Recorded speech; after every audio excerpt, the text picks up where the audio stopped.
لعنت اللہ علی الیہود والنصارى اتخذوا قبور انبیائہم مساجدا، اللہ کی لعنت ہو یہودی اور نصرانیوں پر، انہوں نے اپنے نبیوں کی قبروں کو سجدگاہ بنا لیا۔ جب نبی کی قبر کو سجدگاہ نہیں بنایا جا سکتا، جب نبی کی قبر کے سامنے پیشانی نہیں جھکائی جا سکتی، جب نبی کے سامنے سر نہیں جھکایا جا سکتا، تو پھر کسی ولی کے سامنے سر کیسے جھکایا جا سکتا ہے؟ شیخ عبد القادر جیلانی رحمۃ اللہ علیہ کے سامنے سجدے کیسے کر سکتے ہیں؟ حضرت نظام الدین اولیاء رحمۃ اللہ علیہ کے سامنے سجدے کیسے کرنا جائز ہو سکتا ہے؟ حضرت جنید بغدادی رحمۃ اللہ علیہ کے سامنے اپنا سر جھکانا کیسے جائز ہو سکتا ہے؟ اما جان بابا جان کے مزار کے پاس جا کر سجدے کرنا، سر جھکانا، ان کے سامنے لیٹ جانا، اپنے آپ کو بچھا دینا کیسے جائز ہو سکتا ہے؟ نبی نے اپنے سامنے سجدہ کرنے والوں کے بارے میں لعنت فرمائی، بلکہ فرمایا یہودیوں نے، نصرانیوں نے اپنے نبیوں کی قبروں کو سجدے کی جگہ بنا لیا، سجدہ کرنے لگے۔ لعنت اللہ، اللہ کی لعنت ہو ان لوگوں پر۔ جب انہوں نے ایسی حرکت کی تو ان پر اللہ کی لعنت۔ اگر آج ہم نبی کی قبر تو دور کی بات، اگر ولی کی قبر کو، ولی کی مزار کو سجدہ بنائے تو بتاؤ اللہ کی لعنت اور پھٹکار نہیں برسے گی؟ اس لیے ہمیں چاہیے کہ اس سے بچیں۔ نبی کی نگاہ بصیرت نے دیکھ لیا تھا کہ میری امت میں ایسے افراد پیدا ہوں گے جو پہاڑوں کی مزاروں پر جا کر، اما جان باو جان کی مزار پر جا کر، اور اجمیر شریف جا کر، یا نظام الدین جا کر، یا کسی بھی ولی کی درگاہ اور مزار پر جا کر سجدہ کرے گی۔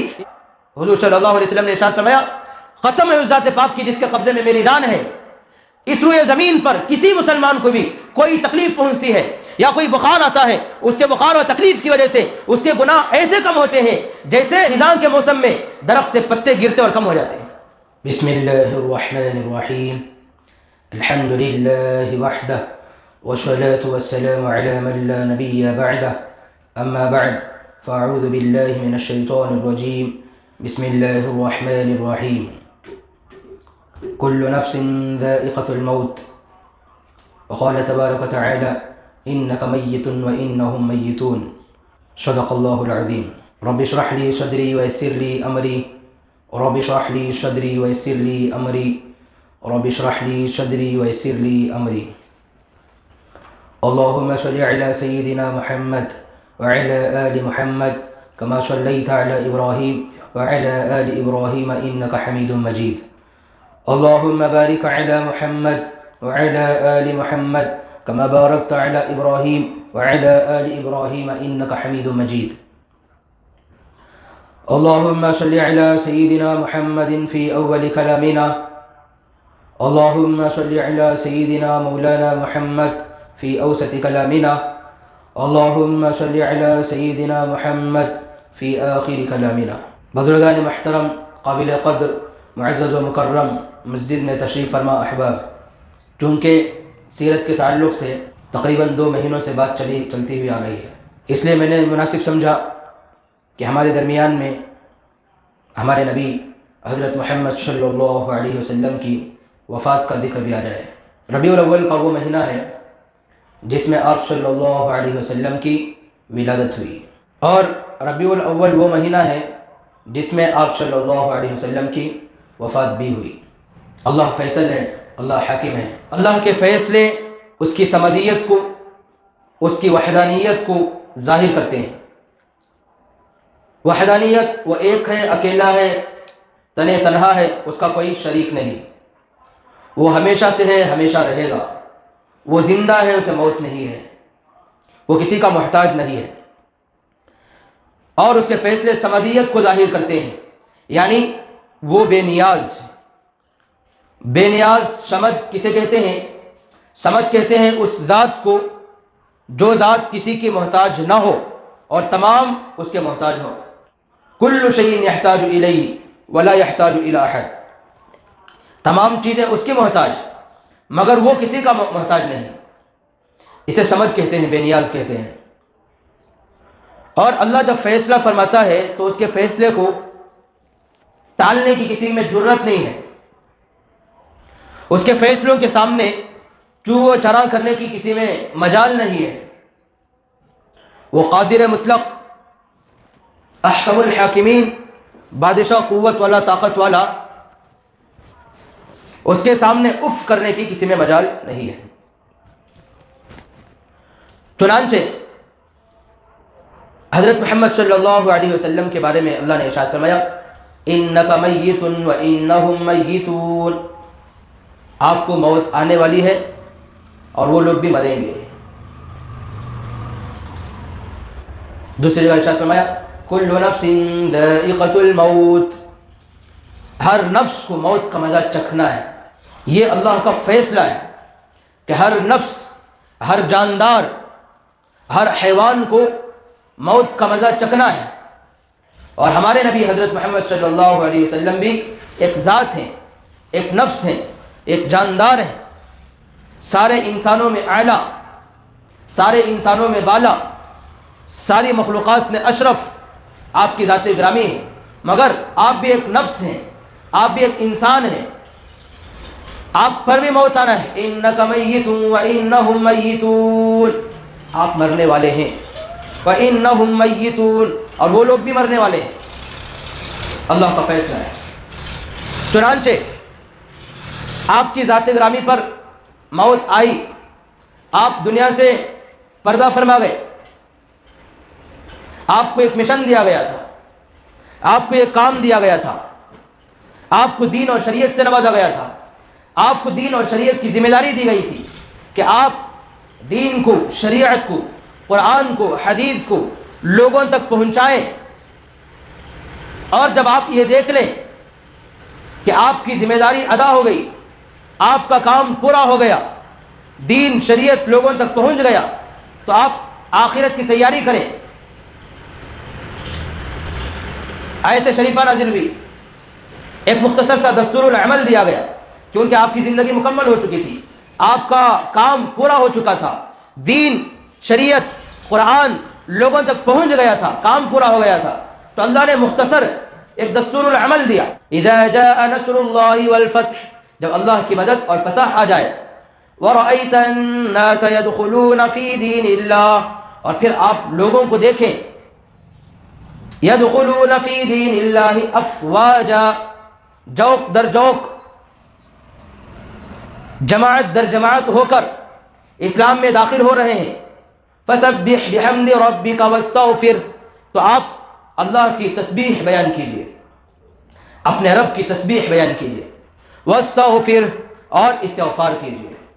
انہ کان توابا، بے شک وہ توبہ قبول کرنے والا ہے. یہ سورت جب نازل ہوئی تو آپ نے بھانپ لیا، آپ سمجھ گئے کہ مجھے آخرت کی تیاری کرنے کا حکم دیا جا رہا ہے. یہ آیت نازل ہوئی تھی فتح مکہ کے موقع پر.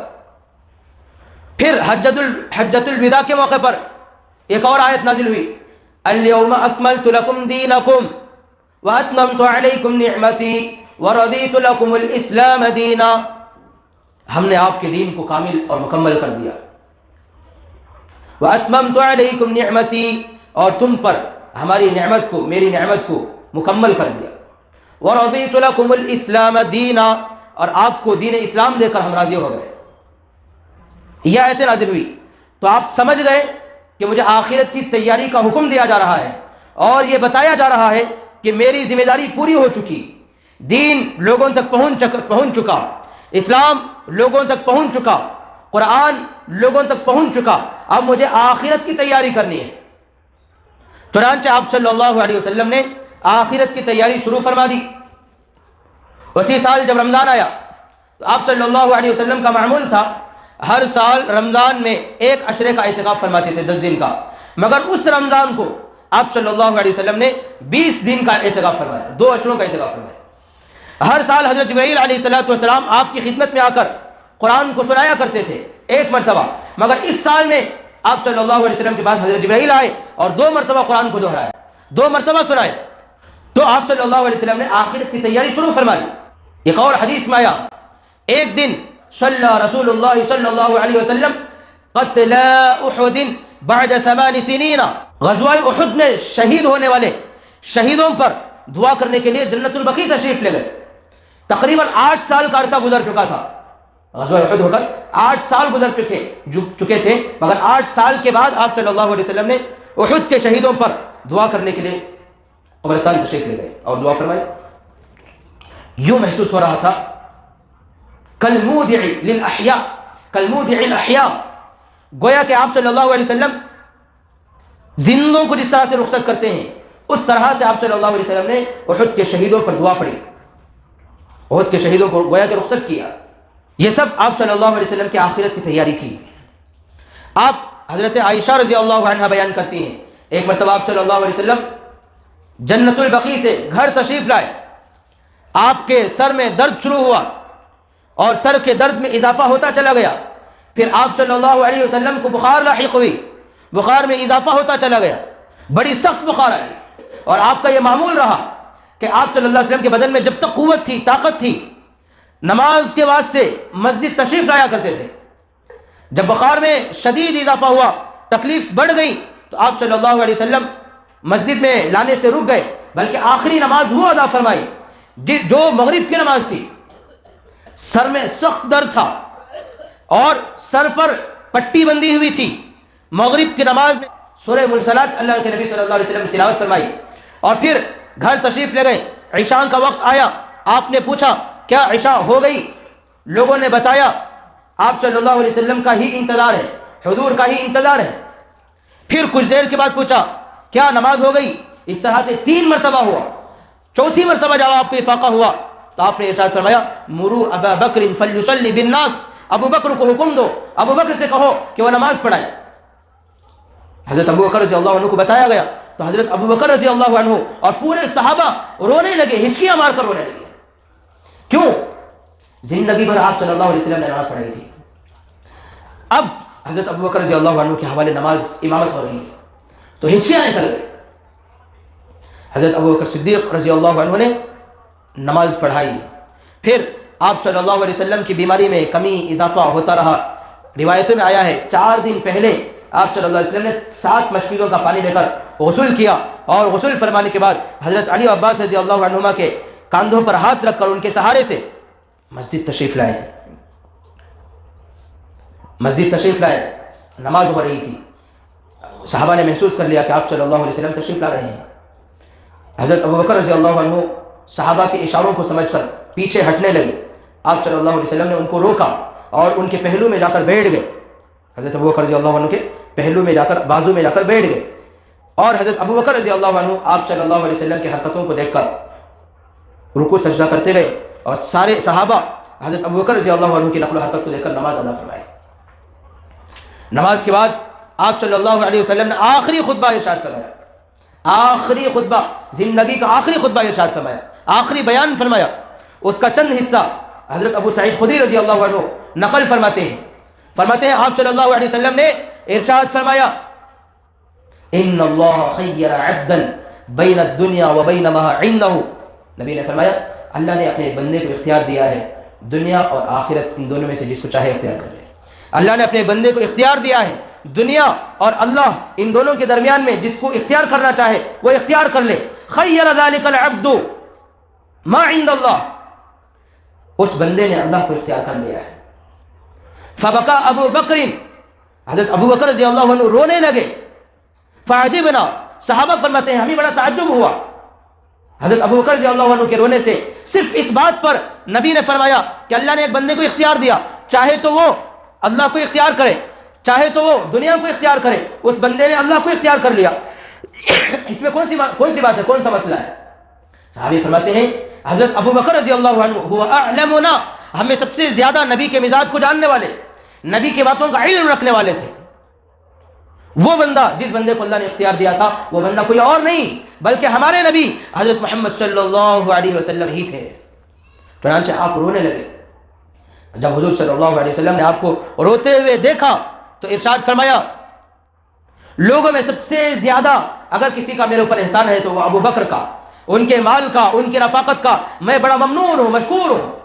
پھر ارشاد فرمایا مسجد کے اندر کوئی دروازہ کھلا نہیں رہے گا سوائے ابو بکر کے دروازے کے، سارے دروازے بند کر دیے جائیں، صرف ابو بکر کا دروازہ کھلا رہے گا۔ پھر ارشاد فرمایا صحابہ سے لعنت اللہ علی الیہود والنصارى اتخذوا قبور انبیائہم مساجدا، اللہ کی لعنت ہو یہودی اور نصرانیوں پر، انہوں نے اپنے نبیوں کی قبروں کو سجدہ بنا لیا۔ تم ایسا نہ کرنا، اپنی امت کو وصیت فرمائی۔ ارشاد فرمایا کہ یہودیوں نے، نصرانیوں نے اپنی نبیوں کی قبروں کو سجدگاہ بنا لیا، ان کی قبروں کا سجدہ کرنے لگے، مگر تم ایسا نہ کرنا، ان لوگوں پر لعنت ہو۔ یہ بات ارشاد فرمائی۔ جب نبی کی قبر کو سجدگاہ نہیں بنایا جا سکتا، جب نبی کی قبر کے سامنے پیشانی نہیں جھکائی جا سکتی، جب نبی کے سامنے سر نہیں جھکایا جا سکتا، تو پھر کسی ولی کے سامنے سر کیسے جھکایا جا سکتا ہے؟ شیخ عبد القادر جیلانی رحمۃ اللہ علیہ کے سامنے سجدے کیسے کر سکتے ہیں؟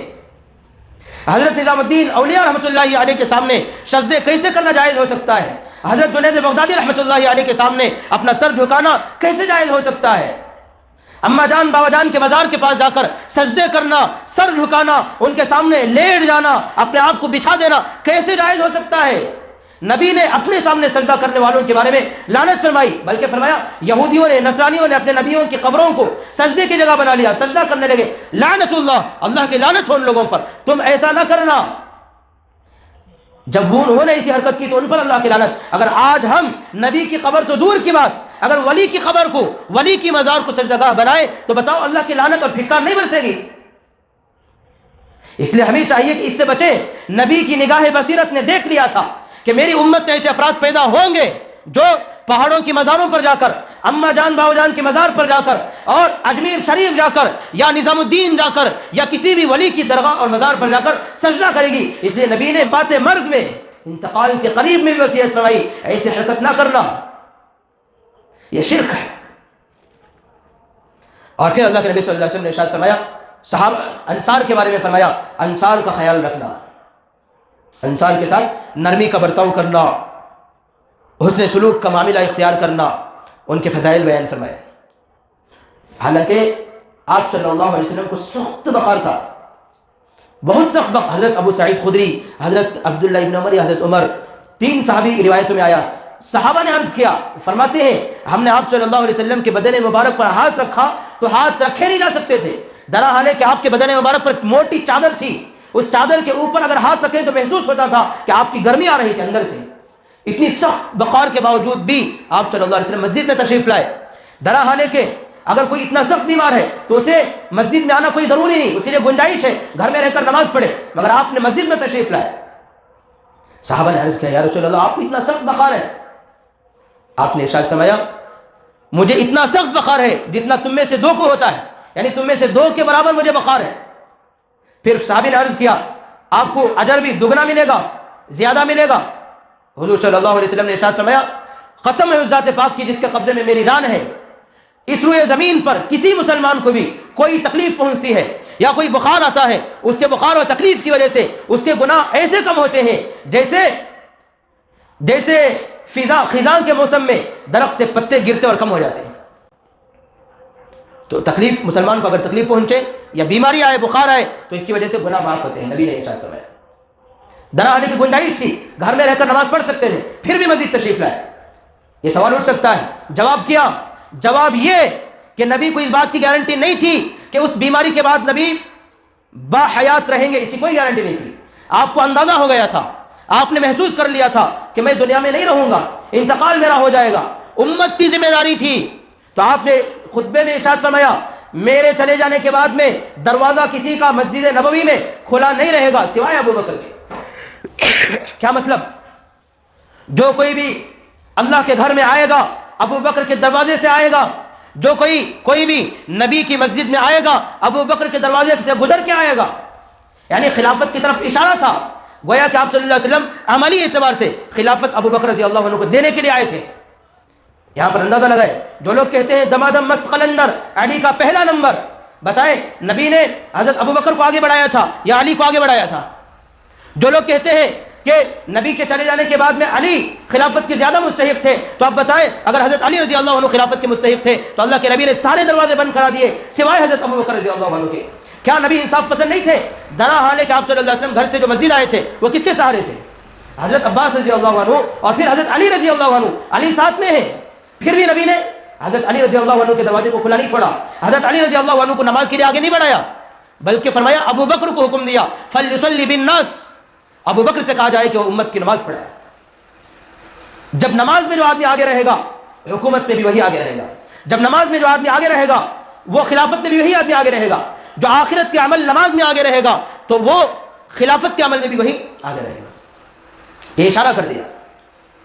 پھر آپ صلی اللہ علیہ وسلم خطبہ دے کر فارغ ہوئے، گھر تشریف لے گئے، حضرت عائشہ رضی اللہ عنہ کے مکان حجرہ عائشہ میں تشریف لے گئے، اور آپ صلی اللہ علیہ وسلم کی دن بدن طبیعت میں اضافہ ہوتا گیا، بخار کبھی بڑھتا گیا کبھی گھٹتا گیا، اونچ نیچ ہوتی رہی۔ جس دن آپ صلی اللہ علیہ وسلم کی وفات ہوئی، انتقال ہوا، اس دن آپ صلی اللہ علیہ وسلم نے اپنے حجرے کا پردہ اٹھایا، اپنے حجرے کا پردہ اٹھایا اور دیکھا کہ سارے صحابہ مسجد نبوی میں نماز پڑھ رہے ہیں، تو آپ صلی اللہ علیہ وسلم خوش ہو گئے، کھل گئے، اور آپ صلی اللہ علیہ وسلم کے خوش ہونے کی وجہ سے صحابہ بے قابو ہو گئے۔ صحابہ نے آپ صلی اللہ علیہ وسلم کا آخری دیدار کیا تھا۔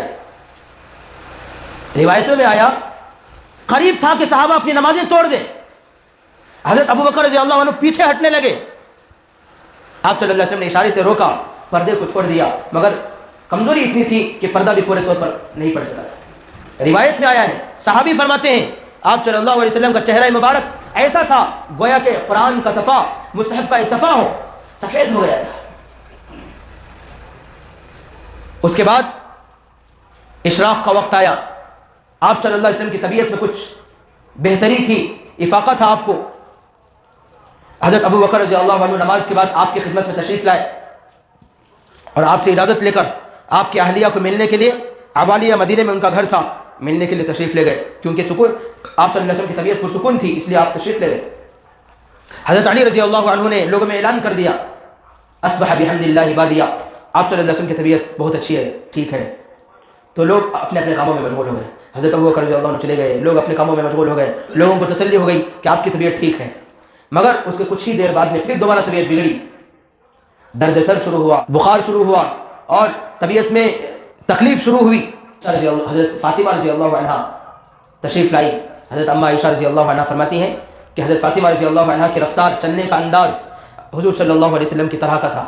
وہ تشریف لائی اور حضور صلی اللہ علیہ وسلم نے اپنے دائیں یا بائیں ان کو بٹھا لیا اور بات کرنے لگے۔ کچھ بات کہی، حضرت فاطمہ رضی اللہ عنہ رونے لگی، اس کے بعد ایک اور بات کہی تو وہ ہنسنے لگے۔ انتقال کے بعد صحابہ نے پوچھا تو حضرت فاطمہ رضی اللہ عنہ فرماتی ہیں پہلی مرتبہ حضور صلی اللہ علیہ وسلم نے ارشاد فرمایا، بیٹی فاطمہ اس مرض کے اندر میری وفات ہو جائے گی، تو مجھے رونے آ گیا تو میں رونے لگی۔ پھر کچھ دیر کے بعد ارشاد فرمایا، بیٹی فاطمہ میرے انتقال کے بعد سب سے پہلے مجھ سے تم ہی ملو گی۔ یہ سن کر مجھے ہنسی آ گئی تو میں ہنسنے لگی۔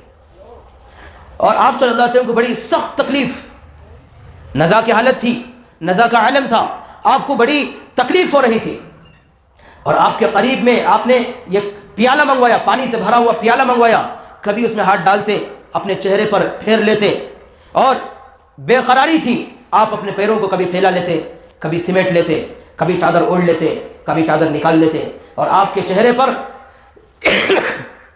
پسینہ دال کے دانوں کی طرح سے کھڑا ہوتا۔ آپ صلی اللہ علیہ وسلم کبھی اس میں پیالے میں ہاتھ ڈال کر اپنے چہرے پر پھیر لیتے تھے اور دعائیں پڑھتے رہتے تھے، اللہم اشفی۔ حضرت عائشہ رضی اللہ عنہ فرماتے ہیں بیماری کے عالم میں عام طور پر آپ صلی اللہ علیہ وسلم کی دعا، اللہم اشفی، اے اللہ شفا عطا فرما، تیرے سوا کوئی شفا دینے والا نہیں ہے، لا یغادر سقما، ایسی شفا عطا فرما جس کے بعد کوئی تکلیف نہ ہو۔ یہ دعائیں پڑھنے لگے۔ آپ صلی اللہ علیہ وسلم کی بیماری کو دیکھ کر حضرت فاطمہ رضی اللہ عنہ آپ سے لپٹ کر رونے لگی، تو اللہ کے نبی نے ارشاد فرمایا، بیٹی فاطمہ میرے انتقال کے بعد انا للہ و انا الیہ راجعون کے ذریعے سے ہی سکون حاصل کرنا۔ پھر فرمایا، بیٹی فاطمہ غم نہ کرنا، فکر نہ کرنا، لا قربت بعد اليوم، آج کے بعد تیرے باپ کو کبھی بھی کوئی مصیبت اور پریشانی نہیں ہوگی، کوئی بے قراری نہیں ہوگی۔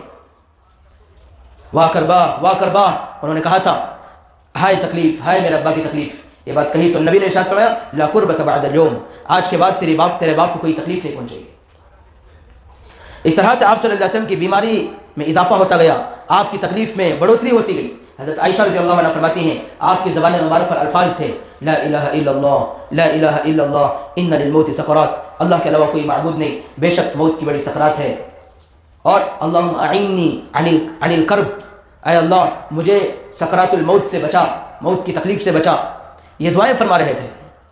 اسی دوران حضرت عبد الرحمن بن ابی بکر رضی اللہ عنہ اندر تشریف لائے، ان کے ہاتھ میں مسواک تھی۔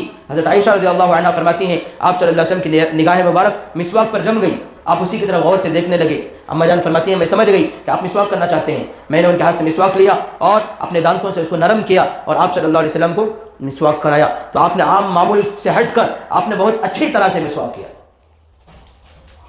اور اس طرح سے آپ صلی اللہ علیہ وسلم کی بے چینی بڑھتی گئی. حضرت عائشہ رضی اللہ عنہا فرماتی ہیں کہ آخری وقت میں بھی، دنیا کا آخری دن اور قیامت کا پہلا دن تھا کہ میرے لعاب کو اور آپ صلی اللہ علیہ وسلم کے لعاب دہن سے اللہ نے اس دن میں جمع کر دیا. یعنی گویا کہ فضیلت کی بات، آپ صلی اللہ علیہ وسلم سے ان کا تعلق، ان سے جو محبت، ان سے تعلق تھا، اس کا اظہار وہ فرماتی تھی. دھیرے دھیرے وہ وقت آ ہی گیا، انتقال کا وقت آ ہی گیا. روایتوں میں آیا ہے چاشت کا وقت تھا، آپ صلی اللہ علیہ وسلم کی زبان مبارک ہلنے لگی. حضرت عائشہ رضی اللہ عنہ فرماتی ہیں میں نے سنا آپ صلی اللہ علیہ وسلم کی زبان مبارک سے جملے تھے الصلاۃ الصلاۃ، نماز نماز، وما ملکت ایمانکم، اور تمہارے ماتحت میں جو غلام باندیاں ہیں ان کے حقوق کو ادا کرو. یہ کہتے ہوئے آپ صلی اللہ علیہ وسلم کے سینے میں خرخراہٹ کی آواز شروع ہوئی. آخر میں حضرت فاطمہ رضی اللہ عنہ وہ دعائیں پڑھ پڑھ کر ہاتھ پر پھونک، حضور صلی اللہ علیہ وسلم کے ہاتھ پر پھونک کر آپ کے بدن مبارک پر پھیلا رہی تھی. تو آپ صلی اللہ علیہ وسلم نے اپنا ہاتھ لے لیا، پھر ارشاد فرمایا اسأل اللہ الرفیق الاعلی، مجھے تو رفیق اعلیٰ مطلب ہے. امام اعلیٰ ہونے کے بعد بل الرفیق الاعلی، بل الرفیق الاعلی، بل الرفیق الاعلی، میں تو رفیق اعلیٰ سے ملنا چاہتا ہوں، میں تو اللہ سے ملنا چاہتا ہوں، میں تو اللہ سے ملنا چاہتا ہوں. یہ کہتے ہوئے آپ صلی اللہ علیہ وسلم کا انتقال ہو گیا، آپ کی وفات ہو گئی. اس میں مجھے اور آپ کو سبق یہ ہے کہ آپ صلی اللہ علیہ وسلم دنیا سے تشریف لے جاتے ہوئے بھی کئی ساری چیزیں ارشاد فرمائی. ایک تو مزارات کے پاس جا کر سجدہ کرنے سے اپنے آپ کو بچانا، کسی کے پاس بھی سجدہ کرنے کی اجازت نہیں ہے، یہ شرک ہے. اور دو باتیں اور بھی ارشاد فرمائی جو کہ آخری وقت میں، ایک بات اس میں سے الصلاۃ، نماز کی تاکید فرمائی کہ نماز کا اہتمام کریں.